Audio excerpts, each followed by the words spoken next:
여러분 안녕하십니까? 저번 시간에는 빈센트 반 고흐의 아를르 시절에 대해 알아보았습니다. 이번 시간에는 저번 시간에 이어서 반 고흐의 후반기 마지막 생애인 생 레미 시절에 대해 알아보겠습니다. 생 레미 시절은 발작과 퇴원이 반복되는 격동의 시기였으며 고흐의 불멸의 명작인 별이 빛나는 밤 등의 주옥같은 작품이 제작된 시기였습니다. 생레미 시절은 참으로 평온한 시기였으나 미술사에서는 가장 소용돌이치는 광기의 작품으로 해석되는 그림들을 많이 그린 시기이기도 했습니다. 1889년 5월 8일 고흐는 생레미에 있는 생폴 드 무솔 요양원에 입원을 하게 됩니다. 아를레에서 북동쪽으로 20km 떨어진 곳에 있는 생레미는 안티크 고원을 향하고 모산르의 가도 연변에 있었습니다.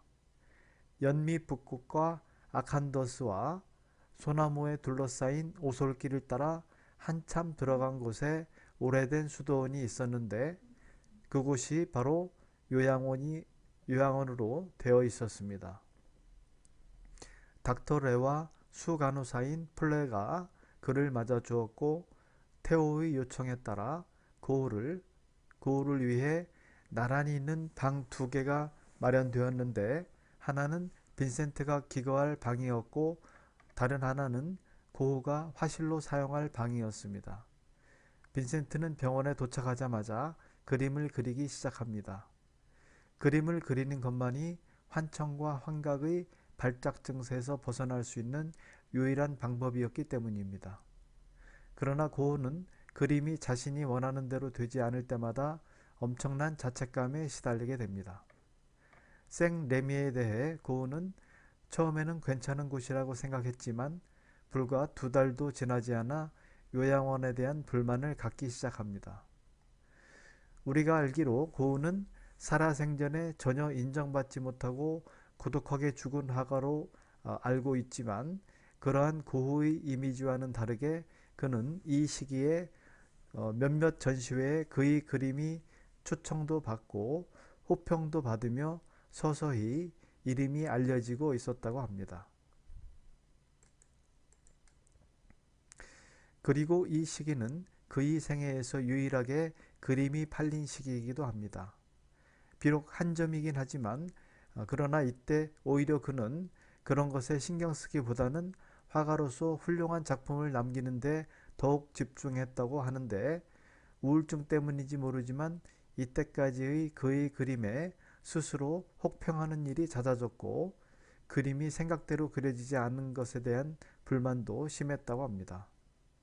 또한 화가가 된 지 10년 가까이 되었지만 경제적으로 독립하지 못하고 여전히 동생 테오에게 짐이 되고 있다는 생각과 주기적인 발작에 대한 불안감 등을 엿볼 수 있는데 만일 내게 정말 심각한 발작이 일어나서 그림을 아예 못 그리게 되면 어쩌나 하는 말까지 했다고 합니다. 동생 테오에게 가뜩이나 경제적인 부담을 주고 있는데 잘못하면 아예 거동이 안 되는 반신불수의 상태까지 갈 수도 있다는 것은 그 자체로 큰 정신적 부담이었을 것입니다.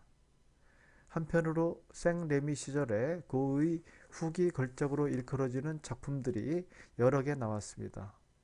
저 유명한 별이 빛나는 밤이라든지 사이프러스 나무를 소재로 한 작품들이 그것들입니다.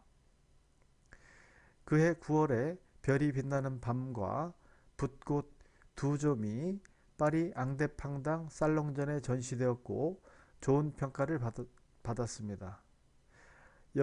여기서 앙데팡당 전시가 무슨 뜻인지 먼저 알아보면 앙데팡당 전이란 영어로 independent 즉 독립적, 자주적이란 뜻의 프랑스어로 1884년부터 프랑스에서 전통적이고 관료적인 아카데미즘에 반대하는 화가들에 의해 개최된 전시회를 말하는데 엄격한 심사 없이 자유출품제의 무심사 미술 전람회를 말합니다.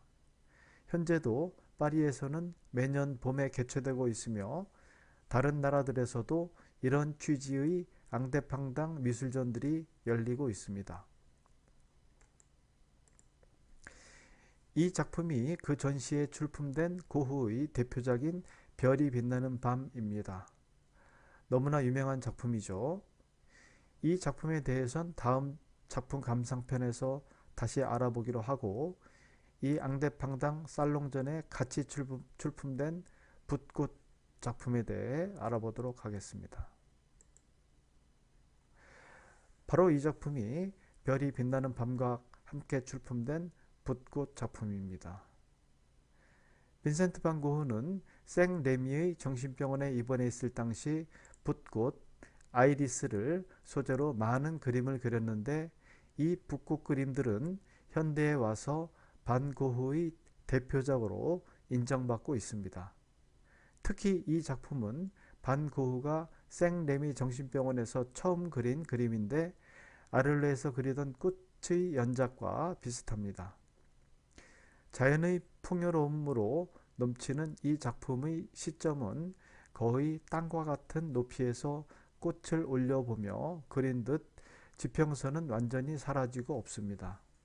그 결과 시야는 작품 속으로 집중되어 관찰자로 하여금 그림 속에 완전히 빨려 들어가게끔 해줍니다.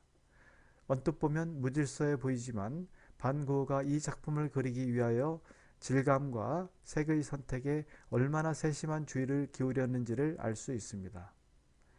건조한 땅의 갈색 톤은 자라나온 줄기의 푸른색과 대조를 이루면서 짙푸른 보라색으로 섬세하게 그려진 붓꽃의 강렬한 색채는 수평의 띠를 이루고 있습니다. 따뜻한 느낌을 주는 땅의 빛깔은 식물의 뿌리와 균형을 이루고, 배경 위쪽의 옅은 초록색은 꽃들을 돋보이게 합니다. 특히 그림 왼쪽의 커다랗고 흰 붓꽃 한 송이는 강렬한 보라색의 다른 꽃들과 선명한 대조를 이루고 있습니다. 이와 같이 색에 따라 공간을 나누고 있는 그림 속의 붓꽃들은 대각선으로 비스듬히 위치해 녹색과 보라색이 우아한 대조를 이루며 전체 구성을 압도하고 있습니다. 또한 반 고흐의 다른 작품에서와 마찬가지로 그림 전체를 꽃밭으로 가득 채움으로써 이 꽃들이 그림을 벗어나서도 만발해 있을 것 같은 느낌을 주고 있습니다. 그리고 꽃잎과 줄기를 검은색 테두리로 감싼 모습들은 일본 회화에서 나타나는 전형적인 기법으로 이 그림의 장식적인 성격을 더욱 강조해주고 있습니다. 고흐가 그렸던 많은 꽃 그림 중에서 짙은 적색 토양에서 자라난 붓꽃의 우아하고 강인한 생명력은 어둠이 빛과 자유로 변화된다는 것을 암시하는 것처럼 보입니다. 아마 이것은 당시 암울했던 반 고흐가 스스로 자연의 강인함을 통해 용기와 신념을 얻고자 했던 무의식의 상징적 반영이라 할 수 있을 것입니다. 이 작품은 반 고흐 생전 전시에 출품된 몇 안 되는 작품 중의 하나입니다.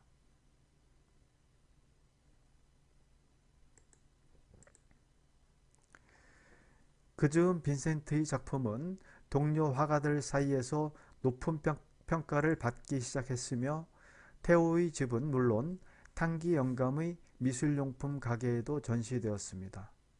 11월 빈센트는 제8회 살롱 전시회에 그의 작품을 몇 점 출품해 달라는 요청을 받기도 했습니다.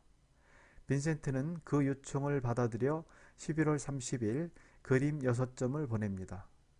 그러나 12월 24일 갑자기 심한 발작 증세를 보이더니 일주일 동안 발작 상태가 계속되었습니다. 그는 갑자기 물감 튜브를 빨아먹다가 발작이 진정되면 평소처럼 그림을 그리곤 했습니다. 1890년 1월 18일 브뤼쉘의 20인 전에 그의 유화 6점이 전시되었고, 빈센트의 작품을 둘러싸고 격렬한 논쟁이 벌어졌는데, 비평가들은 빈센트의 강렬한 색채를 야만적일 정도로 공격했습니다. 하지만 당시 프랑스에서 권위 있는 평론가 중 한 사람이었던 알베르 오리에만은 르 메르큐르 드 프랑스라는 잡지에 고독한 화가 빈센트 반 고흐란 제목으로 지극히 호의적인 평론을 기고하였습니다. 바로 이 사람이 그 평론가 알베르 오리에입니다.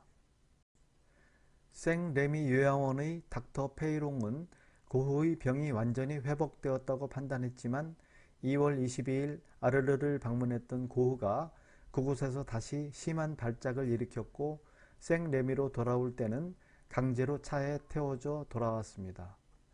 4월 말이 되어 다시 편지를 쓸 정도로 회복된 고흐는 테오에게 보내는 편지에다 제발 오리에에게 내 그림에 대해서 더 이상 쓰지 말으라고 부탁해라. 나는 슬픔 때문에 너무나 상심해 그가 공개한 내용을 참아 볼 수가 없다. 그림을 그린다는 일이 나를 혼란시키고 있다. 그러나 내 그림에 대한 이야기를 들을 때는 이보다 더욱 심한 고통을 느끼게 된다. 라고 썼습니다. 고흐가 완전히 창난 상태에서 그린 작품은 없으며 병세가 다소 소강 상태일 때 오히려 이상할 만큼 맑은 정신으로 그림을 그렸습니다. 그러나 저주받은 여러 예술가들의 경우와 마찬가지로 이 정신이 맑은 상태를 단순히 이성적인 상태라고 규정해서는 안 될 것입니다. 가끔 예술가들의 뛰어난 지각의 경우 맑은 정신과 창란이 동시에 병존하기 때문입니다. 고흐는 발작을 하는 동안 소란을 피우고 자기 자신을 때리며 뒹굴었다고 합니다. 이것은 간질병적인 발작인지도 모르고 자기 혐오의 극단적 표현인지도 모릅니다.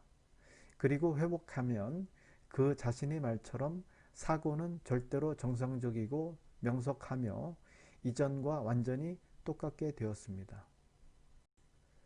생레미 시절 작품의 수는 아를르 시절에 비해서는 적지만 그러나 그의 병상을 생각한다면 여기서도 작품을 많이 제작한 편으로 약 150점의 작품을 남기고 있습니다.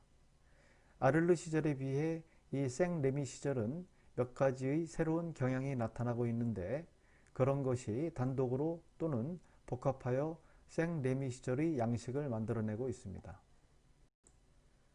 그중 한 가지 경향은 구도와 형태의 바로크화입니다. 파리 시절에 시작되어 아를르 시절에 종합적인 안정을 획득한 터치의 리드미컬한 운동은 생레미 시절에 더욱 명확한 방향성, 곡선, 소용돌이, 나선문의 체계를 취하게 되어 보다 직접적으로 고흐의 심상을 표현하기 시작합니다. 풋터치는 보다 다이나믹해지고 다른 터치와 늘 유기적인 관련을 갖기 시작합니다.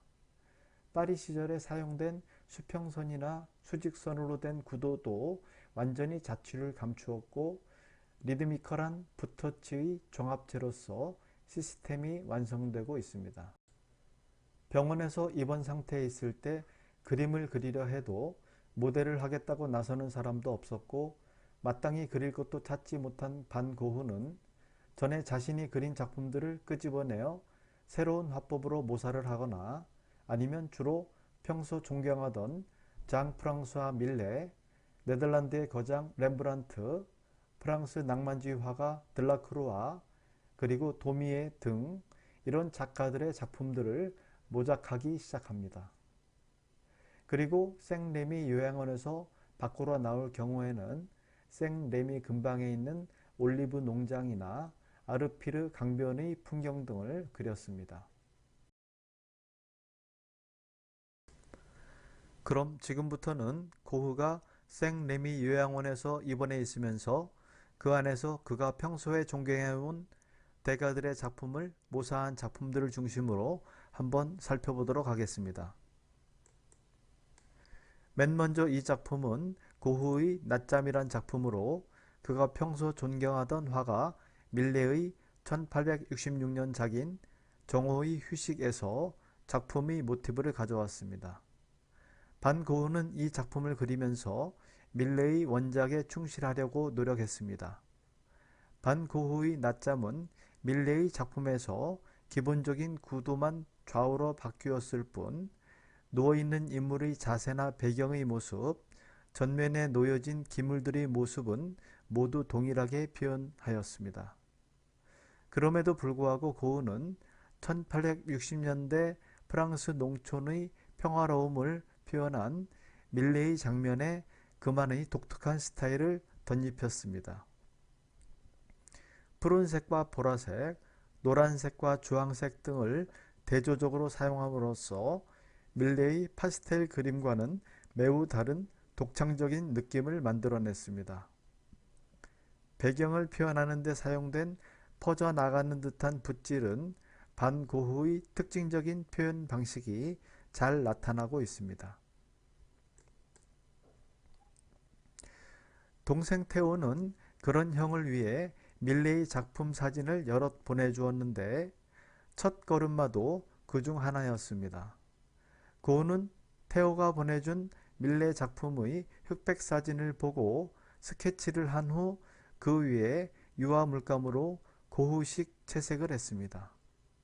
1889년과 1890년 사이 병원에 있는 동안 고흐는 총 21점의 밀레 모작을 완성했고 그중 몇 점을 당시 파리의 화상이던 테오에게 보냈습니다. 첫 걸음마란 그림을 보면 이제 막 걸음마를 시작한 아이가 아빠를 향해 한 발짝을 내디디려 하고 있고 엄마는 아이가 넘어질까봐 두 손으로 잡아주고 있으며 이를 본 아빠는 잠시 일손을 멈추고 손을 뻗어 아이를 맞이하고 있습니다. 행복한 가족의 일상을 따뜻한 시선으로 담은 그림입니다. 이 작품도 프랑스 화가 외젠 들라크루아가 그린 착한 사마리아인을 고흐가 모사한 작품입니다. 어떤 사람이 예루살렘에서 예리코로 가다가 강도를 만났습니다. 강도들은 그의 옷을 벗기고 그를 때려 초주검으로 만들어 놓고 가버렸습니다. 마침 한 사제가 그 길로 가다가 그를 보고서는 길 반대쪽으로 지나가 버렸습니다. 레 위인도 마찬가지로 그곳에 이르러 그를 보고서는 길 반대쪽으로 지나가 버렸습니다.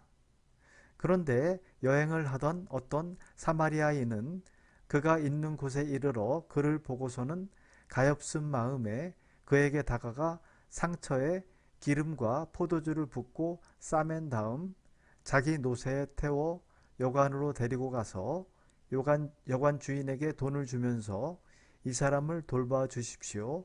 비용이 더 들면 제가 돌아올 때 갚아드리겠습니다. 하고 말하였습니다. 이것이 이 그림의 내용입니다. 잔뜩 허리를 뒤로 젖혀 상반신과 들어올린 오른 다리로 강도당한 사람을 받치고 있는 사마리아인은 안간힘을 쓰고 있습니다. 노새도 주인을 도우려는지 얌전하게 등을 내주고 있습니다. 사마리아인과 달리 다 죽게 된 사람을 외면하고 반대쪽 길로 간 사제와 레위인은 등을 돌리고 사라지는 뒷모습만 보이고 있습니다. 이 그림은 우리에게 이웃사랑의 가르침을 강조하고 있는 내용입니다. 이 작품 역시 들라크루아의 피에타 작품을 보고 빈센트 반 고흐가 그린 그림입니다. 피에타는 미켈란젤로 덕에 유명해진 이미지로 성모 마리아가 죽은 예수를 안고 슬퍼하는 장면을 말합니다. 고흐는 이 피에타를 1889년 9월경에 생레미 요양원에서 그렸습니다.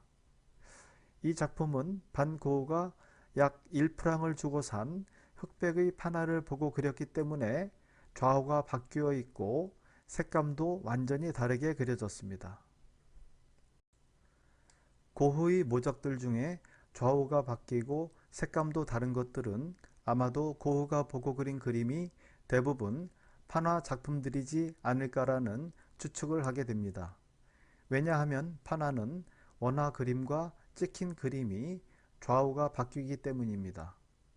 고흐의 모사화들이 대부분 원화에서 좌우가 바뀌어 그려져 있는데 이는 테오가 파리에서 보내준 대가들의 그림이 아마도 판화로 인쇄된 그림책이지 않았을까라고 추정해 봅니다. 이 피에타 작품은 빈센트 반 고흐가 둘째 여동생이자 테오의 바로 아래 동생인 빌레미나에게 주려고 그린 작품입니다. 그리고 다음에 생레미 요양원을 퇴원하고 오베르로 간 고흐는 이 피에타 작품을 한 점 더 그리게 됩니다. 바로 이 작품인데 이번엔 좀 작게 그립니다. 이 작품은 고흐가 첫 번째 피에타 작품을 그린 지 거의 10달이 지나서 다시 그린 것으로, 이 작품을 다시 그린 이유는 오베르 시절 고흐의 주치의인 가시에 박사가 피에타를 한 점 더 그리라고 부탁을 했기 때문입니다. 고흐는 이 작품 하단 자신의 사인 바로 위에다 외젠 들라크루아의 작품을 모작한 것이라는 글귀를 적어 놓으며 이 작품이 모작임을 명백히 밝히고 있습니다. 생레미 시절에 나타나는 또 하나의 경향은 색채 측면에서 세련되지고 차분해진 경향입니다. 아를르 시절에 있어서의 강렬한 원색의 대비는 생레미 시절에는 거의 볼 수가 없습니다.